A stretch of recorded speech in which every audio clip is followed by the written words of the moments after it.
Bonsoir à tous, c'est un vrai plaisir de vous accueillir ce soir pour cette conférence dans le cadre des conférences de Jane organisées par le Jane Goodall Institute et par Faune Alfort. Ce soir, nous avons la grande chance d'accueillir Manon Tissidre, qui est coordinatrice pour le réseau Faune Sauvage. Le parcours de Manon est extrêmement intéressant puisque contrairement à de nombreuses personnes qui ont participé à ce cycle de conférences, ce n'est pas une vocation depuis son enfance. Manon a une formation de médiation culturelle, elle a fait une école d'art, puis elle est partie il y a presque 15 ans déjà, quelques mois au Cambodge, pour enseigner. Pendant les vacances scolaires, elle est allée dans une ONG qui s'occupait d'animaux sauvages et surtout des loutres de Sumatra, avec le Wildlife Rescue. Au retour du Cambodge, elle continue d'enseigner l'histoire de l'art au collège et, parallèlement, elle travaille dans le centre de soins du Chêne, en Normandie, où elle s'occupe principalement de phoques. Progressivement, cette activité a pris le pas sur l'enseignement et elle s'est spécialisée sur la faune sauvage.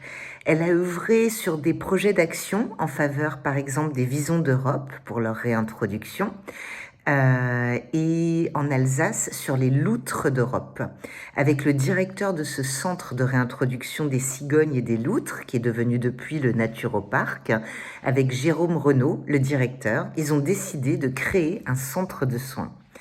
En premier lieu, ils ont d'abord créé un relais médicalisé dans le Haut-Rhin qui œuvre avant donc les centres de soins les plus proches, en l'occurrence le centre de la LPO d'Alsace, dont tout le monde reconnaît le travail merveilleux. Parallèlement, elle a travaillé avec Sauvegarde Faune Sauvage sur la réintroduction des grands hamsters en Alsace, et ceux qui parmi vous ont suivi les différentes conférences de Jane savent que c'est un sujet qui a été merveilleusement mis en avant dans le cadre de ces conférences. Puis Manon a eu l'occasion de travailler avec le Centre de sauvegarde de la faune sauvage, un projet créé de toutes pièces sur la zone de Metz. Elle y est restée 7 années. Modernisation, création d'un des plus gros centres de France, travail avec les autorités départementales, et c'est durant cette période qu'elle est allée se former à côté de Oxford, dans le plus grand centre de soins. Et c'est quelque chose qui m'a beaucoup marqué en échangeant avec Manon Tissidre, c'est combien la formation, la transmission est au cœur de son travail. C'est d'ailleurs quelque chose qu'elle a mis en place pour les 200 à 300 personnes qui travaillent avec elle, principalement les bénévoles. Effectivement, cette formation est importante puisque le centre de sauvegarde fait, comme beaucoup de centres de sauvegarde, fait face à de nombreux enjeux, de nombreuses menaces, des problèmes de financement des projets, des problèmes d'équipe. La charge de travail est extrêmement importante. Il y a une problématique liée à la pression émotionnelle, à la pression morale, à la fatigue, le travail de nuit sur place. La moindre erreur se paye, la fatigue, les absences, ce sont des vies qui sont en jeu. Et il est donc important que tout cela se fasse dans des conditions décentes. Il est extrêmement important que chacun d'entre nous ait conscience combien ces centres de faune sauvage en France, de sauvegarde de la faune sauvage en France, sont vraiment des héros de l'ombre. Ce sont des gens qui font un travail merveilleux, toutes ces associations que nous applaudissons ici tous à travers Manon. Et c'est en collectivité, c'est important de travailler de façon collective pour pouvoir mieux avancer ensemble, et c'est pour ça qu'ils sont réunis par le réseau Centre de soins Faune Sauvage. C'est un réseau extrêmement intéressant dont Manon va nous parler ce soir et qu'on est ravis de relayer dans le cadre de ce cycle de conférences.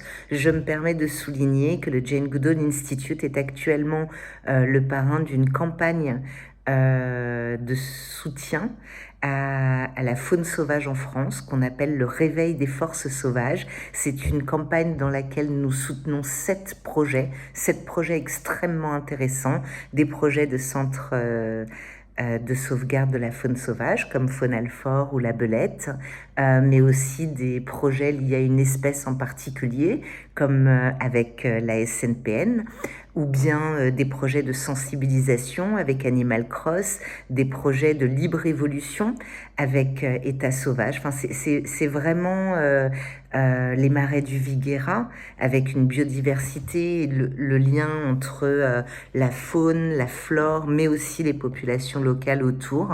Je me permets de vous inciter à aller vous rendre sur Bluebees et de découvrir ce centre de faune sauvage dont vous voyez certainement apparaître à l'instant le lien dans le chat. En tout cas, Manon Tissidre, c'est un grand honneur de vous recevoir ce soir. Votre enthousiasme, votre pédagogie, votre travail acharné et le réseau que vous représentez, nous sommes impatients de vous écouter ce soir et c'est donc maintenant à vous de prendre le micro. Bonne soirée à tous. Et donc, je crois que ça... Voilà. Donc voilà, moi, effectivement, je vais surtout vous parler du milieu des centres de soins, qui est un milieu qui n'est pas toujours très bien connu dans l'activité environnementale. Alors, en premier lieu, qu'est-ce que c'est qu'un centre de soins? Pour ceux pour qui ce ne serait pas tout à fait clair, c'est ce qu'on appelait jusqu'à présent des centres de sauvegarde de la faune sauvage. Maintenant, on a plus tendance à dire soins. Donc, c'est avant tout un hôpital pour les animaux sauvages. En fait, c'est un lieu médicalisé qui prenne en charge plusieurs dizaines de milliers, voire centaines de milliers d'animaux sauvages par an. En France, on a à peu près 75% d'espèces protégées qui sont chaque année soignées et relâchées, pas uniquement des espèces protégées d'ailleurs. C'est aussi un lieu associatif, donc un lieu où il y a beaucoup d'échanges. Il n'y a pas de formation pour devenir soigneur en centre de soins, donc la formation, elle se fait de terrain. Il y a beaucoup de gens qui travaillent dans les centres bénévolement. Il y a des vétérinaires, il y a des soigneurs, il y a des médiateurs, il y a beaucoup de professions différentes, on y reviendra. Et puis, c'est aussi une zone où il y a beaucoup d'échanges avec le grand public qui est confronté lui-même à la découverte d'animaux sauvages en détresse et qui se retrouve à chercher des solutions de prise en charge de ces animaux. C'est un lieu dans lequel on assure aussi un suivi des maladies qu'on peut trouver dans le milieu naturel, des maladies qui peuvent affecter des animaux sauvages en détresse. Donc, ça peut être des zoonoses, c'est-à-dire des maladies qui sont transmissibles de l'homme à l'animal ou de l'animal à l'homme, ou alors des maladies qui ne touchent que la faune sauvage, des évolutions aussi des parasites, de virus, etc. C'est un lieu où on forme aussi beaucoup de gens à la manipulation des animaux sauvages, aux premiers soins, aussi parfois aux soins lourds. On a des relations très étroites avec les pompiers, avec les vétérinaires, avec les agences de la biodiversité, avec l'Office français de la biodiversité. C'est lien avec les professionnels relais et avec tous nos bénévoles qu'on arrive à créer un panel de compétences qui rayonne un peu sur tout le territoire. Donc voilà, les centres de soins, c'est une activité avant tout médicalisée pour la faune sauvage et qui est un grand lieu d'échange et de brassage. Alors, vous me dites si ça ne s'affiche pas bien. Par contre, le centre de soins, ça n'est pas forcément l'image qu'on s'en fait non plus, c'est-à-dire qu'on n'a pas vocation dans un centre à garder des handicapés. Ce n'est pas non plus un lieu qui est destiné en soi à la pédagogie, pas plus que ne l'est un hôpital. Donc, on n'a pas de visite possible de ces centres de soins. Ce n'est pas stricto sensus une clinique vétérinaire, c'est-à-dire qu'on ne va pas accueillir des animaux qui appartiennent à quelqu'un pour les soigner et les rendre à des propriétaires. Nous, on s'occupe de la faune sauvage qui reste nullus, c'est-à-dire qui n'a pas de propriétaire. Et donc, à l'issue des soins, elle est relâchée dans la nature. Les personnes qui ont amené l'animal ne repartent jamais avec. Ce n'est pas un zoo, ce n'est pas visitable pour le bien-être des animaux, mais aussi pour des raisons sanitaires et sécuritaires. Et un centre de soins, ce n'est pas non plus une personne qui soigne des animaux chez lui, n'est pas centre de soins qui veut. En fait, un centre de soins, c'est un établissement qui a une autorisation préfectorale d'ouverture, qui a un responsable d'établissement et qui se conforme à une réglementation existante. Donc, une personne bien intentionnée qui recueille des animaux sauvages chez elle pour essayer de les soigner, ce n'est pas un centre de soins. C'est quand même un petit peu plus cadré que ça, même s'il y a différentes tailles de centres de soins. Il y a des petites structures qui soignent quelques individus ou quelques dizaines d'individus par an, et il y a des très grosses structures qui en soignent plusieurs milliers. Mais tout ça, est quand même regroupée sous l'égide d'un professionnalisme et d'une conformité à la réglementation. Alors, il y a plusieurs objectifs pour les centres de soins. Le premier, bien évidemment, c'est de soigner des animaux trouvés dans le milieu naturel en détresse et qui sont pas capables de survivre en l'état dans lequel ils sont trouvés. On ne peut pas les laisser seuls parce qu'ils ne peuvent pas survivre. L'idée de les prendre en charge, c'est de pouvoir relâcher ces individus. Alors, je crois qu'il y a quelqu'un qui n'a pas dû couper le micro. J'entends des bruits de porte ou de je ne sais pas quoi. Par contre, je ne vois pas qui c'est. Alors, je ne peux pas vérifier si vous avez votre micro coupé. Donc voilà, il y a un autre objectif qui est celui de relâcher des individus dans la nature. Les animaux qui sont soignés dans les centres de soins repartent de là en repartant dans le milieu naturel pour devenir des reproducteurs potentiels. C'est ça l'idée en fait, c'est de remettre des reproducteurs potentiels qui vont pérenniser leur espèce. Donc il faut que ce soit des individus qui soient capables, à l'issue des soins, de survivre dans la nature par eux-mêmes. Donc ils aient retrouvé la quasi-totalité de leurs moyens pour pouvoir chasser, pour pouvoir se nourrir, pour pouvoir voler, migrer, etc. Tout ce qui correspond à leurs impératifs biologiques. On a aussi des missions de recherche, de veille sanitaire qui nous poussent à essayer de comprendre un peu mieux la faune sauvage, de savoir un peu mieux la soigner, d'essayer d'aller un petit peu plus loin dans le niveau de connaissance qu'on a des espèces, parce que les centres de soins prennent en charge de larges panels d'espèces, parfois jusqu'à 500-600 espèces différentes à l'échelle nationale. Donc, tout ça, c'est énormément de données très pertinentes sur lesquelles on a peu d'accès d'habitude, puisque c'est beaucoup d'espèces protégées qui ne sont pas capturées pour des besoins scientifiques. Et nous, on a accès à ces données-là biométriques, à ces données biologiques, à ces données aussi sanitaires, parce que ces animaux nous arrivent naturellement à cause d'un état dégradé. Et parce qu'on est une interface très importante avec le grand public, on a aussi une mission de sensibilisation qui est importante. C'est-à-dire que la personne qui va trouver un animal dans son jardin, elle n'aurait pas été voir forcément une conférence sur la migration de certains chiroptères. Par contre, là, elle a un hérisson dans les mains. Le hérisson, il n'est vraiment pas bien. Elle va chercher des solutions de prise en charge de cet animal. Et en arrivant dans un centre de soins, on va pouvoir lui passer des messages sur la protection du hérisson dans son jardin, mais un peu plus largement sur l'impact que l'homme peut avoir sur la faune sauvage et sur les petites actions qu'on peut mettre en place pour essayer de limiter l'impact de notre mode de vie sur la faune avec laquelle on est obligé de cohabiter. Alors, ça peut passer par des choses très simples, hein. Ça peut être simplement éviter de mettre de l'anti-limaces dans le jardin ou mettre des autocollants sur les baies vitrées ou faire attention quand le chat sort. Ça peut être des petites actions très simples, mais en tout cas, la détresse de la personne qui elle-même a trouvé un animal qui n'était pas en état de pourvoir à sa survie, c'est exactement le bon moment pour arriver à passer des messages importants sur la manière de se comporter avec la faune sauvage et les bons réflexes de cohabitation qu'on peut avoir. Alors, pour vous en dire un petit peu plus sur le parcours d'un animal dans un centre de soins, il se déroule en plusieurs étapes en fait. Il y a la première étape qui est la découverte, ça c'est jamais les soigneurs qui vont aller chercher, ils n'ont pas le temps d'aller parcourir la campagne pour aller chercher des animaux qui ne seraient pas bien. La plupart des signalements, ce sont des particuliers qui les font. Parce que sur le trajet qui les mène au travail ou dans leur jardin, ils vont trouver un animal qui n'a pas un comportement normal ou du moins qui a l'air de ne pas être en bon état de santé ou en état de survivre.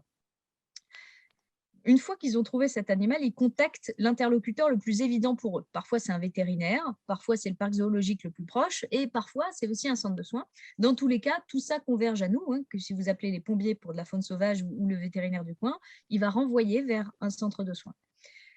À partir de là, on va essayer d'organiser un rapatriement de cet animal. Donc, soit les particuliers peuvent l'amener, soit on va leur donner des points relais où ils peuvent le déposer pas trop loin de chez eux.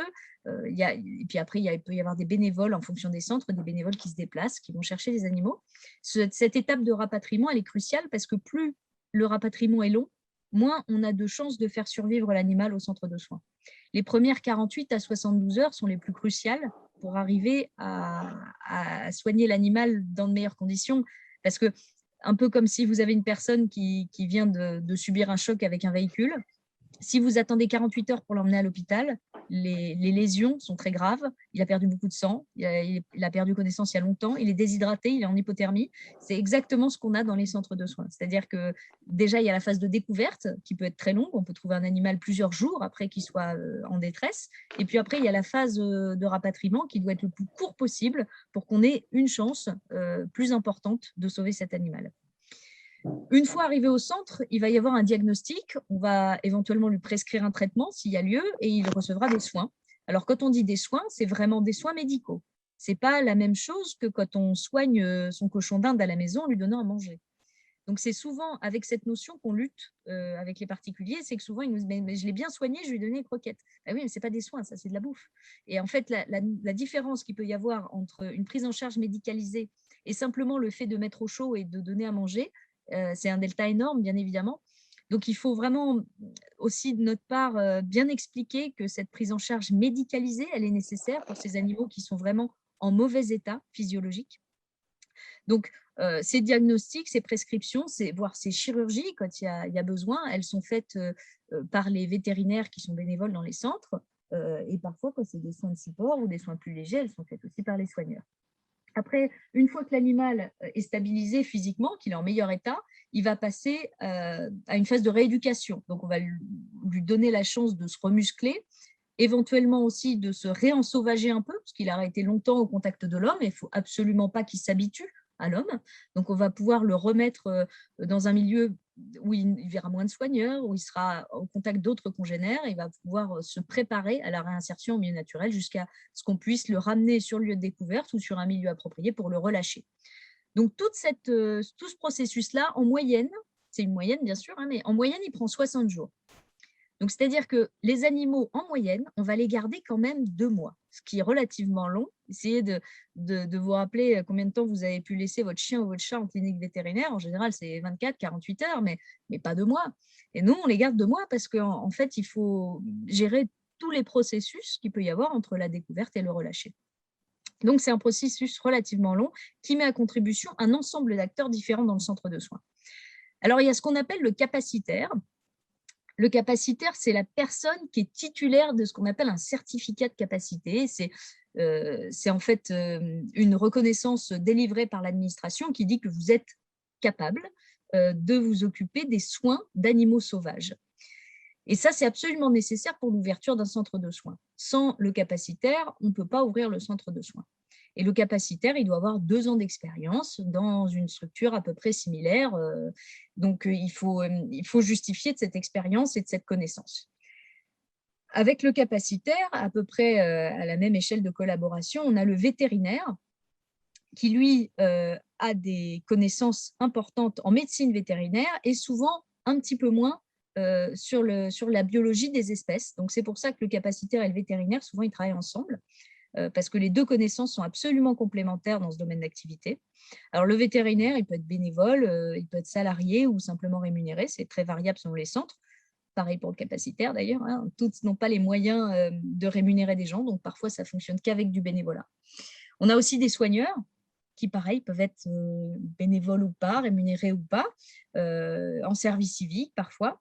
Et donc, les soigneurs, ils vont assister le vétérinaire et le capacitaire en assurant le quotidien des animaux sauvages. Donc, ça va être les nourrissages, les nettoyages, les soins infirmiers, etc. Ce qui représente quand même énormément de travail. On reviendra sur le plan de charge.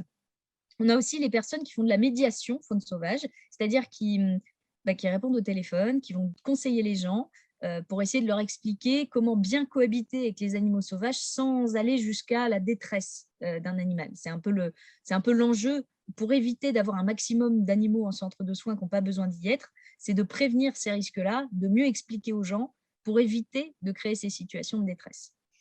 Et puis après, il y a beaucoup de bénévoles. Tout à l'heure, Galit le disait, 300 bénévoles. Au sein du réseau, on a près de 1000 bénévoles, tous les centres cumulés. Alors, effectivement, il y a les bénévoles soigneurs, c'est le plus gros de la demande, c'est les gens qui veulent participer aux soins des animaux. Et puis, on a tous les bénévoles qui font autre chose, du bricolage, de l'entretien, de l'administration ou des rapatriements, c'est-à-dire qui ramènent les animaux en détresse jusqu'au centre de soins. Et toutes ces échelles de bénévolat, elles sont absolument essentielles au fonctionnement du centre, puisqu'il n'y a pas 2 centres en France qui aient les moyens de salarier tout le personnel dont il a besoin. Donc, en fait, les bénévoles assurent tout ce travail grâce en fait aux connaissances qui leur sont transmises par les équipes du centre, mais le centre ne fonctionne que grâce aux bénévoles qui viennent donner de leur temps, de leurs compétences et de leur enthousiasme pour faire fonctionner le centre. Alors, pour vous donner quelques ordres de grandeur, histoire qu'on sache à peu près de quoi on parle, en France, on a 102 centres de soins. Donc, en France métropolitaine, plus l'outre-mer. C'est relativement peu pour un pays d'Europe. La plupart des pays de l'espace Schengen en ont plus. La Grande-Bretagne en a beaucoup plus que nous. Ils en ont près de 800 sur un territoire à peu près similaire. Et il y en a à peu près 4000 dans le monde, des centres de soins de taille très, très différente. Dans les centres de soins du réseau, on a à peu près 150 000 € de budget en moyenne par centre par an. Ces 150 000 € de budget, c'est vraiment très peu. C'est à peu près un quart de ce qu'il faudrait pour fonctionner à peu près correctement, ou du moins décemment, pour offrir une bonne qualité de prise en charge aux animaux sauvages. Donc voilà, ça, c'est à peu près la moyenne de fonctionnement.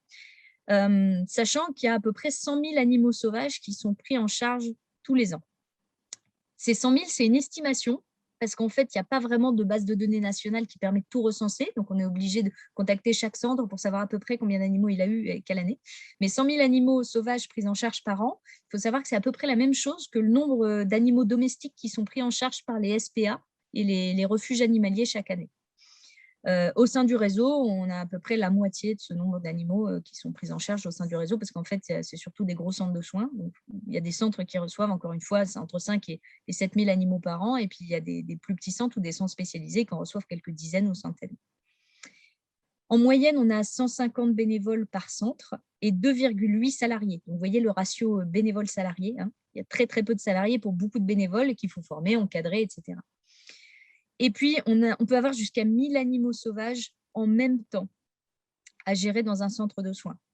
Pas 1000 par an, 1000 en même temps. Il peut y en avoir une centaine qui arrivent dans la journée. En plein été, dans les gros centres de soins, on a une centaine d'accueils dans la journée et ces 100 animaux vont rester 2 mois. Donc, c'est pour ça qu'à un moment donné, on arrive à un engorgement. Il peut y en avoir 1000 en même temps, mais 1000 animaux à gérer avec 2,8 salariés qui travaillent 7 jours sur 7. C'est un bonheur.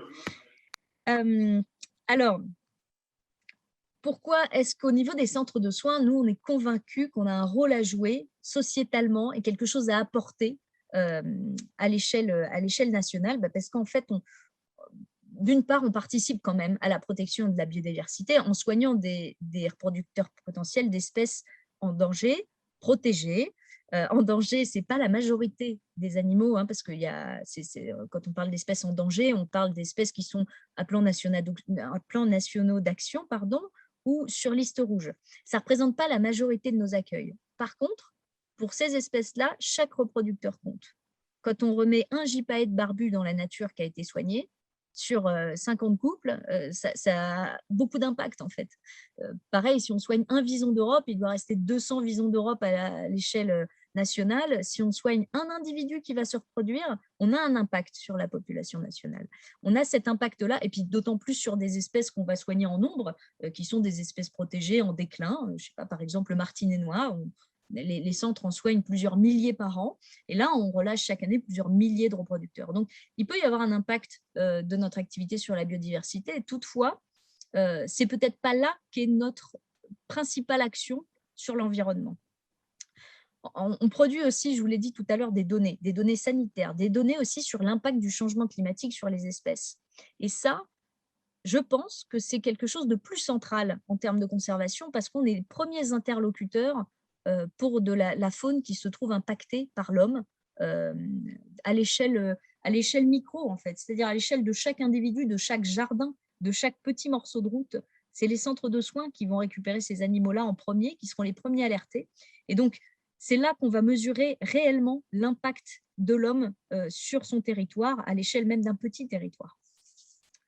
Donc voilà, après, on est aussi la seule réponse à la découverte d'un animal sauvage en souffrance ou en détresse, en fait. La seule solution, c'est le centre de soins. Donc, on est la destination unique d'animaux en souffrance, parce que les vétérinaires ne peuvent pas les prendre en charge, parce que les soins doivent être gratuits et ils n'ont pas toujours la possibilité technique, l'espace pour le faire. Et puis parce que derrière, il y a un animal en souffrance et on est une réponse éthique à ça. Parallèlement, ça reste une mission aussi de service public de gérer la faune sauvage en détresse. Et il se trouve que la faune sauvage en détresse, ce n'est pas une thématique qui est gérée en fait par des services publics. C'est toujours à la charge des associations sur tout le territoire français. Alors, le problème qu'on a, c'est que la demande, elle est en constante augmentation. Ça fait près de 10 ans aujourd'hui qu'on subit une augmentation annuelle d'environ 20%. Donc, chaque année, il y a beaucoup plus de demandes. On a plus de demandes aussi de médiation. Et cette demande, elle doit être absorbée par les effectifs des associations qui, eux, ne sont pas en augmentation du tout. Alors, pourquoi est-ce que ça augmente? Est-ce que c'est parce qu'il y a plus d'animaux? Non, c'est probablement pas pour ça. C'est probablement plus parce que les facteurs qui impactent la faune sauvage augmentent, eux. C'est-à-dire qu'on a tendance à urbaniser et à artificialiser les espaces, ce qui fait qu'on a de moins en moins d'espaces de vie pour les animaux sauvages. Parallèlement, on a aussi des citoyens qui sont de plus en plus préoccupés par le bien-être animal et par la protection de la biodiversité. Ils se sentent plus concernés, donc ils vont plus facilement ramasser un animal qui est trouvé en détresse que ça aurait été le cas peut-être il y a 10 ou 15 ans. Et puis, on a aussi le dérèglement climatique qui fait malheureusement qui a un ensemble de répercussions. En fait, il y a moins d'alimentation disponible, il y a moins d'habitat. Les animaux subissent davantage aussi les migrations des parasites, des virus, et donc sont plus affectés. Il y a beaucoup plus de transmission de maladies dans des zones où avant, c'était relativement calme. Donc, on a une responsabilité relativement collective face à tout ça, en fait. C'est la modification du mode de vie de l'homme qui impacte la faune sauvage un peu partout, en France, mais aussi ailleurs. Et donc, ça ne peut pas être à la seule charge des associations en fait, de gérer tout ça, parce que l'enjeu est énorme. Alors nous, ce qu'on observe à l'échelle des centres de soins, c'est notre courbe d'augmentation des accueils, elle est vraiment croissante. Je vous dis, entre 2014 et 2021, on a subi 150% d'augmentation de nos accueils. On n'était pas du tout dimensionné pour ça, on n'a pas changé de locaux et notre budget n'a pas suivi du tout. On a eu à peine 60% d'augmentation du budget sur la même période pour 150% d'augmentation des accueils. Donc, en fait, malheureusement, les moyens ont clairement diminué pour faire le même travail, en fait, proportionnellement. Alors, ça a un impact, bien sûr, sur la qualité des soins qu'on peut offrir aux animaux sauvages. C'est-à-dire qu'on les soigne moins bien, on a moins de matériel, on a un moins bon taux de survie qu'avant de ces animaux. Les capacitaires, qui sont les personnes les plus compétentes en fait, des structures de soins, elles passent leur temps à monter des dossiers de financement et à chercher de l'argent au lieu de faire leur travail, c'est-à-dire de soigner des animaux sauvages. Et puis, on a des plans de charge qui sont intenables pour les équipes, notamment. Il n'est pas du tout rare pour un soigneur de faire une centaine d'heures de travail par semaine. Ce n'est pas une fois par an, hein, c'est pendant 3 à 4 mois pendant l'été où il faut produire ça. Et puis, c'est énormément d'animaux à gérer en même temps. On l'a dit, près de 1000 en même temps. On a fait le calcul, on s'est dit combien il peut y avoir de journées d'hospitalisation à gérer pour un soigneur par an. Et bien, 80 000. C'est absolument énorme. Pardon. C'est absolument énorme et ce n'est pas du tout absorbable. Alors, on peut se demander un peu combien ça coûte un animal qu'on prend en charge dans un centre de soins. Excusez-moi. En fait, ça coûte quasiment rien. On a fait le calcul, on est à 83 centimes par jour d'hospitalisation pour un animal. Sachant que, encore une fois, ce sont des soins médicalisés. On va leur donner des médicaments, leur poser des perfs, leur faire des chirurgies, les nourrir pendant des semaines avec des trucs super coûteux comme des grillons, par exemple, ou des poissons vivants. Et on arrive à 83 centimes. Alors, pour vous donner quelques ordres de grandeur, je vous ai mis quelques chiffres. Le 83 centimes par jour pour un animal sauvage, 100 € en moyenne pour votre chien ou votre chat pour 24 heures en clinique. Shiva, c'est toi. Bonjour Shiva. On peut arriver jusqu'à 3 000 € pour un humain qui serait, lui, en soins intensifs. Vous voyez le delta, c'est-à-dire que nous, il faut qu'on fasse avec 83 centimes. Mais qu'est-ce qu'on fait pour ça? On fait une trachéo avec un tube de bic. Comment on fait? 83 centimes, ça ne correspond pas du tout à nos besoins. On estime que pour les prendre en charge à peu près décemment, ces animaux sauvages, il faudrait qu'on ait à peu près 4 fois cette somme.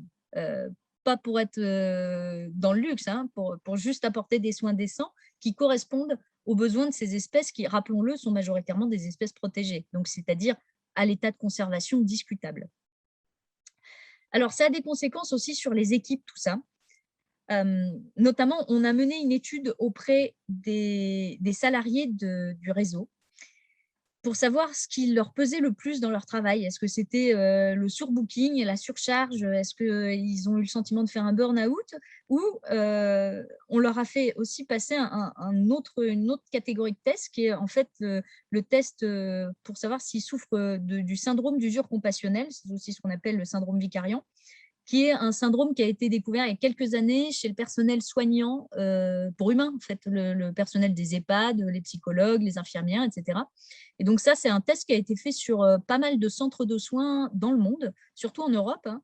Et nous, on l'a fait aussi sur nos équipes et le résultat est absolument affolant. Vous l'avez devant les yeux, c'est 95% de nos équipes de soigneurs qui souffrent dans les faits du syndrome de fatigue compassionnelle. Alors, qu'est-ce que c'est le syndrome de fatigue compassionnelle? En fait, c'est le fait de se sentir impuissant face à la souffrance.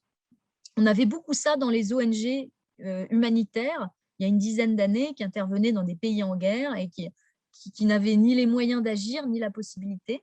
Et aujourd'hui, on a exactement ce cas de figure sur les équipes qui soignent la faune sauvage en détresse. C'est-à-dire qu'ils voient qu'ils n'ont pas les moyens dimensionnés à la hauteur des besoins. Donc, il y a beaucoup de refus de prise en charge d'animaux sauvages parce que pas la place, pas le temps, pas la possibilité. Et puis, plein de soins qui ne sont pas faits ou pas assez faits et qui ne permettent pas la survie d'animaux parce que pas les moyens humains, pas la possibilité, pas assez de gens. Et puis, d'autre part, il y a une autre menace quand même qui plane au-dessus d'eux, c'est la menace de fermeture. Il y a plus de 7 centres sur 10 qui se sentent menacés de fermeture à court terme parce qu'ils n'ont pas les budgets pour fonctionner sur l'année suivante ou même pour aller jusqu'à la fin de l'année. Donc, du coup, il n'y a pas vraiment de développement de projet, il n'y a pas d'évolution des protocoles, il n'y a pas d'évolution du fonctionnement de la structure parce que peut-être que dans 3 mois, on arrête tout. Et c'est une énorme pression aussi. Alors, la conséquence, c'est que malheureusement, on a souvent une impossibilité de prise en charge des animaux en détresse, c'est-à-dire que la capacité du centre, elle est de 800 animaux. Quand elle est atteinte, on ferme. En général, c'est en plein été. Et on dit, non, je suis désolée, on ne peut plus prendre d'animaux. Et ils vont où? Pas au centre d'à côté, puisqu'ils sont dans la même situation. Donc, c'est souvent les particuliers qui vont devoir les garder chez eux, essayer de négocier avec un vétérinaire pour faire un petit bout de soin, mais ce n'est pas toujours ni facile ni faisable. Donc, il y a beaucoup d'animaux qui se retrouvent sans solution en plein été. C'est vraiment la grosse difficulté des centres. Et pour vous donner un ordre d'idée quand même du plan de charge des soigneurs pendant l'été, alors j'inclus, ça peut être des salariés ou des bénévoles, hein, bien sûr, mais souvent, les soigneurs sont comme, il y a quand même 1 ou 2 soigneurs salariés dans les centres de soins, et ils font des rythmes qui sont pas tenables, c'est-à-dire qu'ils vont avoir beaucoup de gens à former, une cinquantaine de nouveaux bénévoles à former par an. En moyenne, on est sur 12 heures de travail par jour, lycée à l'année, hein, pas en période de pic, lycée à l'année. Donc, en période de pic, en fait, les gens ne dorment pas. Ils peuvent avoir jusqu'à plus de 100 animaux à soigner par jour, chacun. Et encore une fois, il s'agit de soins lourds, hein, pas de changer uniquement les copeaux de la cage. Il faut trouver de l'argent en même temps. On est obligé de faire tout de front, hein. Donc, le soir, il faut monter des dossiers financiers, il faut arriver à récolter des fonds parce que sinon, comment payer la boîte de grillons le lendemain? En fait, la plupart des fournisseurs fonctionnent à crédit. Donc, enfin, voilà, il faut essayer de trouver des solutions. Et puis, bon, avec tous les appels, la médiation à gérer en même temps, c'est plusieurs milliers d'appels par an, jusqu'à 7 ou 8 000 appels par an, hein.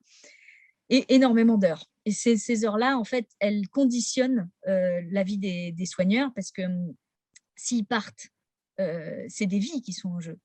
S'ils partent parce qu'ils sont fatigués à 22 heures, malgré tout, il faut continuer les biberons.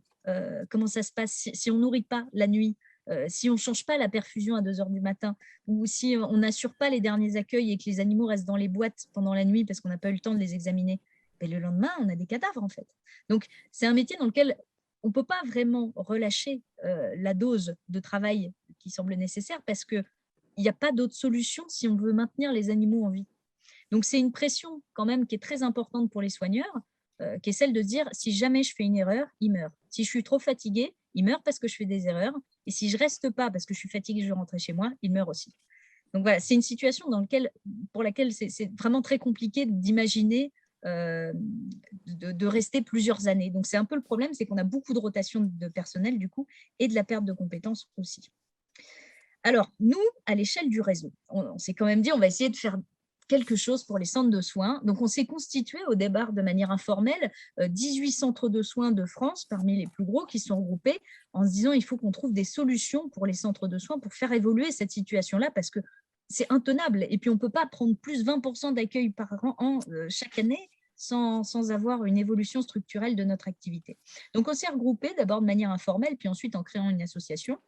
Et on s'est dit, on va essayer de trouver des solutions, de porter politiquement et de porter politiquement ça à l'échelle nationale et de parler pour tous les centres de soins, en fait, et pas uniquement ceux du réseau, parce qu'on est tous dans la même situation. Donc, aujourd'hui, le réseau, il couvre à peu près tout le territoire national. On a 23 centres adhérents. Mais encore une fois, on ne travaille pas pour les centres adhérents, on travaille pour les centres de soins d'une manière générale.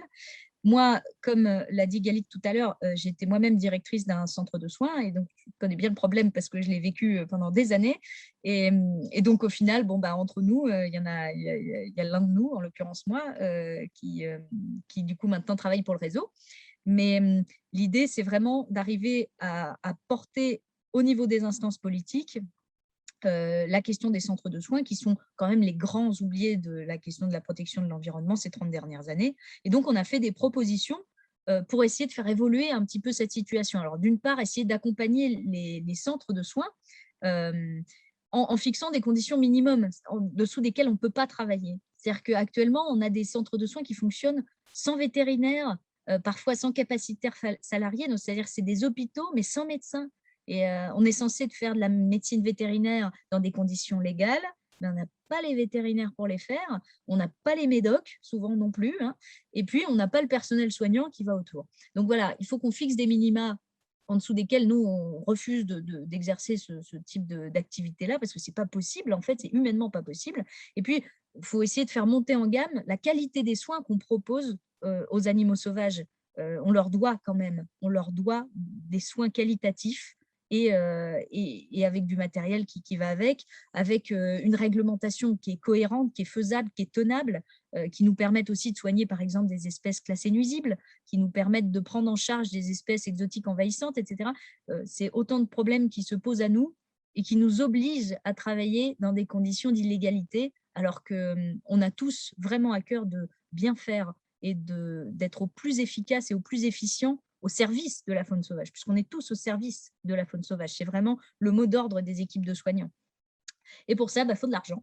Donc, on essaye de démarcher à l'échelle nationale, surtout, les pouvoirs publics, parce que ça reste une mission d'utilité publique et il faut qu'il y ait un engagement de l'État sur cette question, comme il peut y avoir un engagement de l'État sur la question des chiens et des chats errants. Voilà, la faune sauvage doit aussi s'insérer dans ce débat-là. Maintenant, de votre côté, qu'est-ce que vous pouvez faire pour les centres de soins? En fait, pour faire simple, et puis pour faire court, parce que je crois que je ne suis pas en avance, en fait, il y a énormément de bénévoles dans les centres de soins. 80% des effectifs, ce sont des bénévoles. Vu que les conditions de travail sont difficiles dans les centres, on a énormément de renouvellement et de rotation de ces bénévoles. On a un tiers des bénévoles qui changent tous les ans et qu'il faut reformer, bien évidemment, d'où les 50 bénévoles à former par soigneur chaque année. Donc, si vous souhaitez devenir bénévole, il y a 3 mots d'ordre à retenir. On a besoin d'aide sur place. On a besoin de bénévoles qui puissent venir nous aider à faire les soins, bien sûr, mais aussi le nettoyage, parce que c'est énorme. Hein. Comme dans un hôpital, l'aspect sanitaire est très important. Donc, il faut nettoyer tout le temps, tous les jours, partout. Il y a beaucoup de bricolage à faire aussi, parce qu'il y a beaucoup d'enclos. Il y a de l'administration qu'on n'a pas le temps de faire du tout. On le fait la nuit, sinon, c'est compliqué. Voilà. Et puis, éventuellement aussi, tout ce qui se passe à l'extérieur, la tenue de stand, la collecte de nourriture, la sensibilisation du public, etc. Il y a en grande mission aussi le rapatriement et la capture des animaux sauvages en détresse. Parce que voilà, quand c'est un chevreuil qui est blessé, on ne peut pas toujours dire à la mamie qui l'a trouvé de l'apporter au centre, parce que quand les animaux sont déplacés dans un point relais, il faut qu'ils arrivent très rapidement, on ne peut pas les y laisser 48 heures. Encore une fois, s'ils arrivent, plus tard ils arrivent, moins on peut les sauver. Et puis, il y a aussi tous les animaux qu'il faut relâcher sur place, ramener sur le site de découverte ou alors mettre dans ce qu'on appelle des taquets, c'est-à-dire des enclos d'émancipation progressive dans lesquels on va mettre des juvéniles qui vont se réhabituer progressivement au milieu naturel avant d'être relâchés.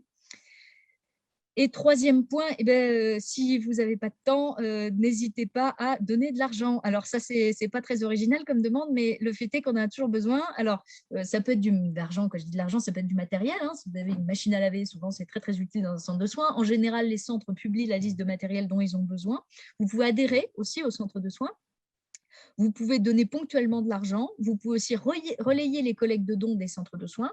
Et puis, vous pouvez aussi, et ça c'est super important, si vous avez dans votre réseau de contacts des gens qui pourraient financer, alors des entreprises, des mécènes partenaires, voilà, éventuellement des partenaires privés, hein, ça peut être des individus aussi. N'hésitez pas à en faire bénéficier les centres de soins qui en ont très franchement besoin. Il y a quelques qualités qu'on attend des bénévoles qui viennent vers les centres de soins. C'est avant tout de la disponibilité, parce que plus longtemps vous restez, plus l'investissement en temps pour vous former est intéressant pour nous, en fait. Parce que voilà, c'est hyper intéressant, bien sûr, de former des gens et c'est super important, mais on n'oublie pas qu'on est avant tout là pour les animaux sauvages et donc on a quand même un travail à produire auprès d'eux pour être efficace. Il faut être très patient parce qu'on a affaire à de la faune sauvage avec énormément d'espèces différentes. On ne sait jamais tout, on apprend tout le temps. Et d'autre part, c'est des animaux qui ne cherchent pas du tout notre affection. Et on n'essaye pas de leur donner particulièrement non plus, puisqu'il faut qu'ils gardent de la distance avec l'homme, c'est important et c'est nécessaire à leur bonne réhabilitation. Donc, de fait, il faut vraiment garder ça en tête, qu'il faut de la distance avec les animaux et même s'ils essayent de nous mordre à chaque fois ou qu'ils nous craignent à chaque fois, c'est ce qui est recherché. Il faut garder ça en tête. Parallèlement, il faut vraiment des gens aussi qui en veulent. C'est assez ingrat, les tâches dans les centres de soins, beaucoup de ménage, tout ça. Donc, il faut vraiment avoir en tête l'intérêt commun et l'intérêt des animaux, quoi. Et puis, on est des groupes d'humains qui sont plus ou moins fatigués, qui viennent plus ou moins pour se rendre utiles ou pour avoir des contacts sociaux, etc. Donc, ça reste malgré tout un milieu convivial. Et si vous savez faire des gâteaux, c'est toujours très apprécié par les soigneurs. Donc voilà, pour résumer un peu tout ça, globalement, on est tous concernés par la faune sauvage puisqu'elle appartient à personne et en même temps, c'est un bien commun, collectif. On est tous aussi un petit peu à l'origine de son déclin, d'une façon ou d'une autre, de manière responsable, irresponsable, ou de manière consciente ou inconsciente. Donc, c'est à nous tous de mettre un petit pied là-dedans pour arriver à compenser un petit peu notre activité sur les animaux sauvages. Et donc, je vous rappelle les 3 mots d'ordre principaux à retenir. Donner, aider et transporter si vous avez la possibilité et le temps. Alors voilà, je vais conclure ici cette intervention, mais je vais essayer de vous les remettre sinon dans la barre de discussion. Je voulais vous partager aussi quelques liens. Vous avez un projet de recensement d'un annuaire mondial des centres de soins pour que les éco-volontaires ou les volontaires qui souhaitent s'investir dans un centre de soins en France ou dans le monde puissent trouver facilement une structure qui puisse les recevoir. Il y a aussi un annuaire européen des centres de soins et nous avons aussi sur notre site web un annuaire français des centres de soins pour que vous puissiez facilement trouver et surtout n'hésitez pas à les diffuser puisque plus vite les centres de soins sont trouvés par les particuliers qui ont un animal en détresse, mieux on arrive à sauver les animaux qu'ils ont trouvés. Voilà, je suis disponible pour vos questions et je vous remercie d'avoir consacré beaucoup plus de temps que prévu à m'écouter. Merci, merci Manon.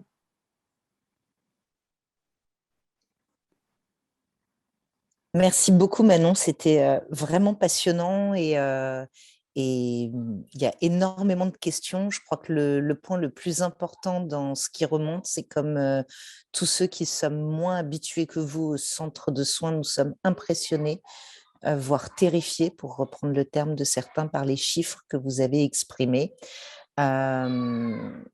Alors, merci à Stéphanie qui a déjà répondu à la première question qui était comment connaître le centre de soins le plus proche de chez soi, mais aussi comment pourrait-on promouvoir les centres de soins qui sont mal connus du grand public.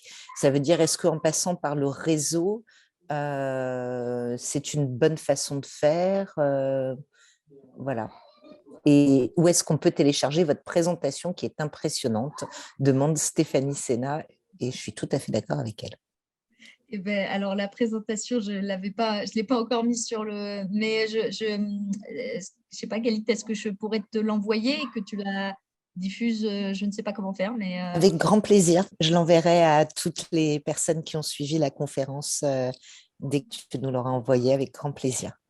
Ça marche. Alors, pour répondre à la première question, qui est celle du fait de donner de la visibilité aux structures qui n'en ont pas toujours. Alors ça, effectivement, c'est un des objectifs aussi du réseau parce que, en effet, les soigneurs, les soignants étant noyés sous leur travail qui est déjà considérable, ils n'ont pas forcément le temps d'être sur les plateaux télé. Ils n'ont pas forcément le temps de se faire toutes les petites manifestations avec les stands et tout ce qui va avec. C'est très chronophage de faire de la com et ensuite, c'est un métier aussi.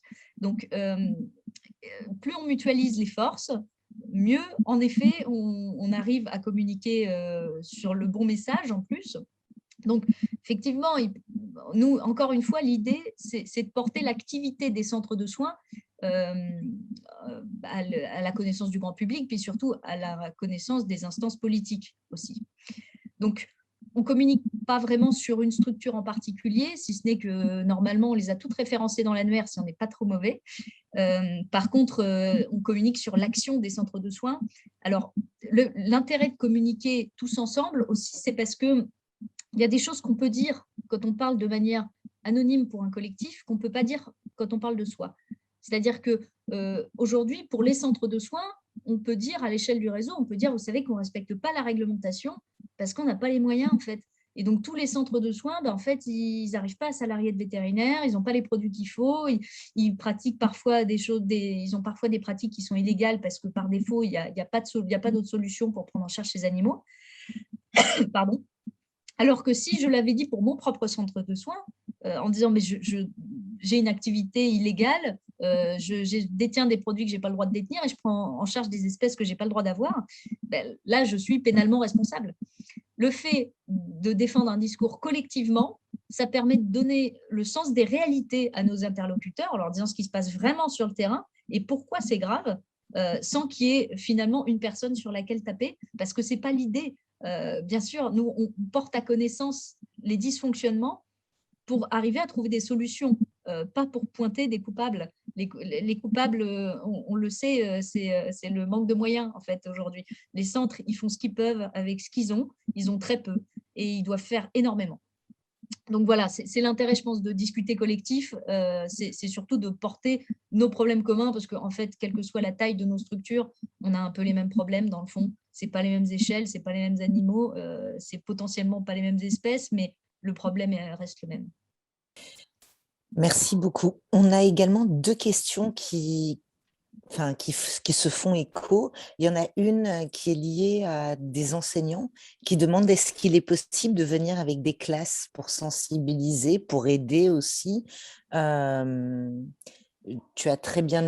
avez très bien expliqué comment faire, quelles sont les qualités qu'on attend. Après, est-ce qu'une classe qui viendrait un après-midi ou une journée peut apporter en nettoyant, en sensibilisant d'autres jeunes dans leur école après, ou c'est trop chronophage pour vous?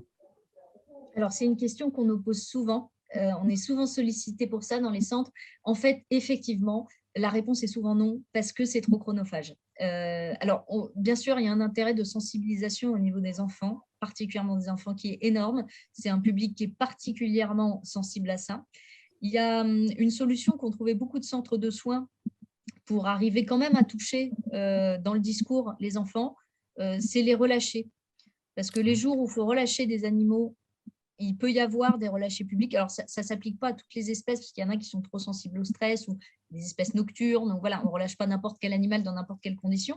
Mais il y a des espèces qui sont un peu moins sensibles à la présence de public lors de leur relâché et on n'est pas forcément obligé de les ramener sur leur lieu de découverte. Donc, ces espèces-là peuvent bien se prêter à des relâchés publics, c'est-à-dire avec des enfants qui assistent aux relâchés. Et après, donc, la visite des centres de soins eux-mêmes n'est pas possible parce qu'en fait, les soigneurs ne feraient que ça.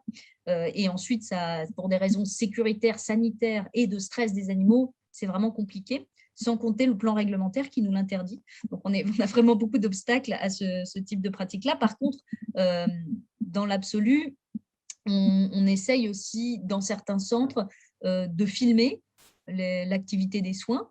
Alors, ça se fait de manière différente. Il y en a qui ont des caméras dans le centre de soins et qui diffusent, par exemple, à l'entrée sur un grand écran ce qui se passe dedans. Il y en a d'autres qui font venir parfois des médias et ça fait de l'outil pédagogique aussi qu'on peut diffuser dans les centres. Et il y a certains centres qui ont des bénévoles qui ont le temps de se déplacer dans les écoles pour faire de la sensibilisation à base d'images, à base de pas mal de choses. Ça dépend vraiment des structures de soins en fonction de leurs moyens en termes de bénévolat, etc., en local. Mais en tout cas, quasiment tous les centres de soins font un petit peu de relâché public. Pas tous, hein, mais la D'accord. grande majorité. Et alors, du coup, la dernière question, parce que l'heure tourne malheureusement, mais la dernière question, et j'avoue que je serai particulièrement attentive à la réponse. Il y a à la fois parmi les auditeurs il y a également des membres du pôle plaidoyer du Jane Goodall Institute. Et tout le monde, globalement, se demande comment est-ce qu'on peut vous aider collectivement à porter ce plaidoyer que vous voulez faire auprès des ministères ou auprès de l'État. Ça veut dire, est-ce qu'au niveau individuel, d'abord, est-ce que vous avez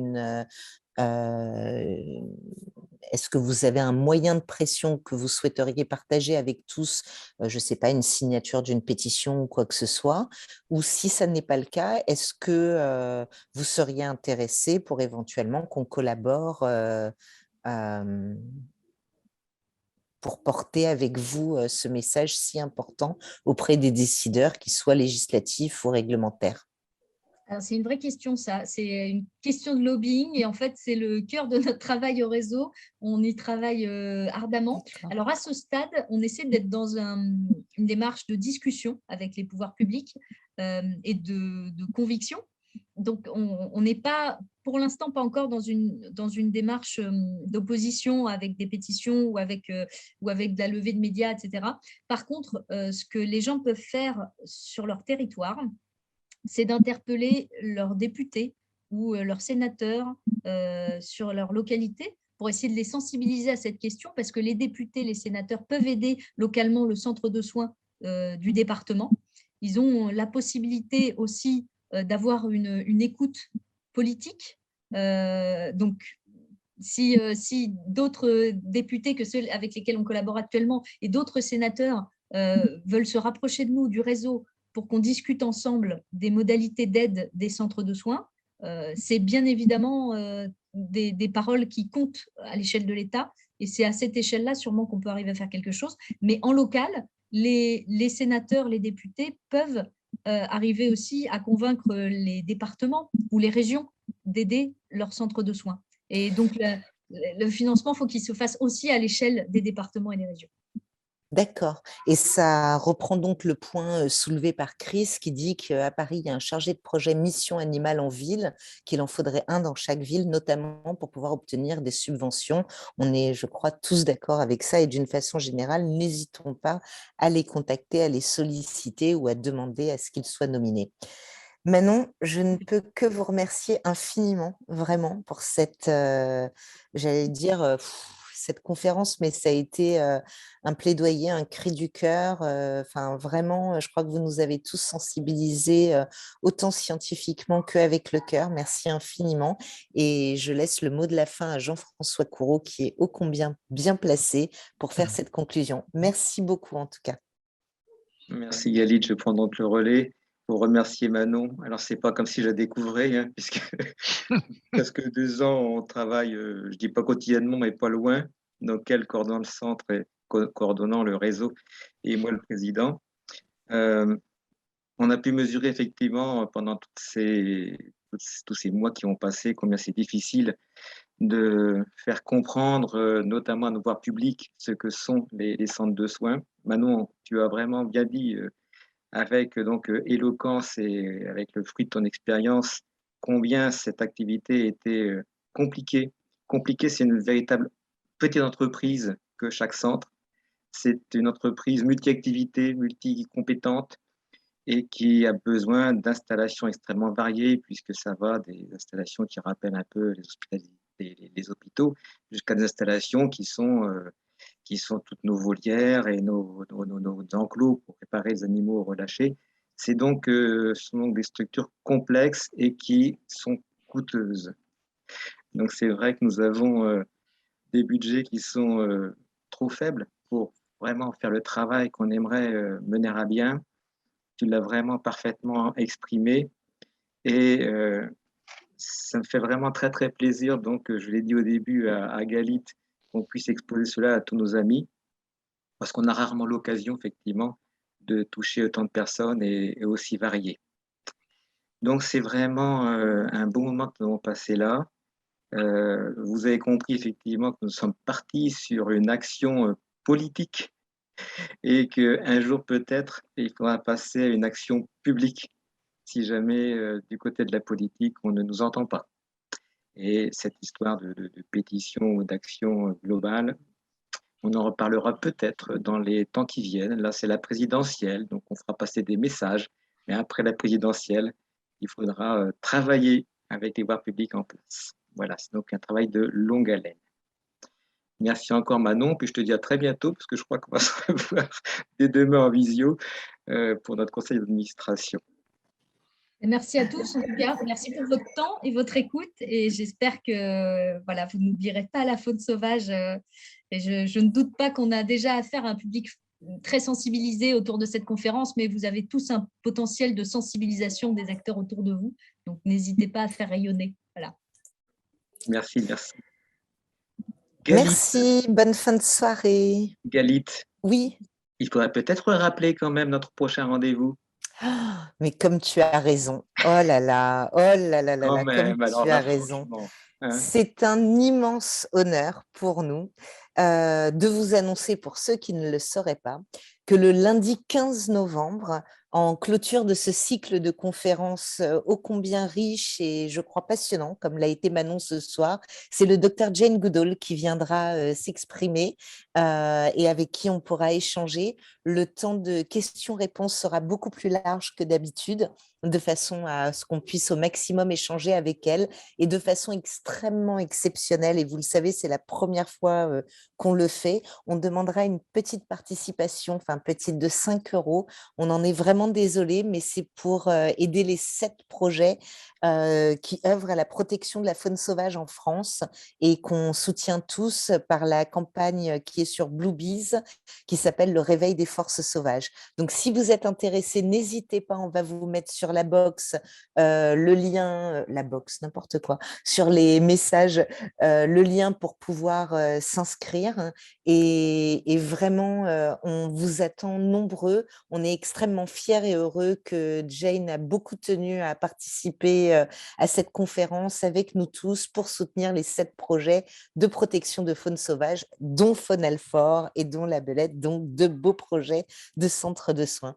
Merci beaucoup Jean-François de l'avoir rappelé. Merci, merci. Merci à tous. Bonne soirée. Bonne soirée. Bye bye.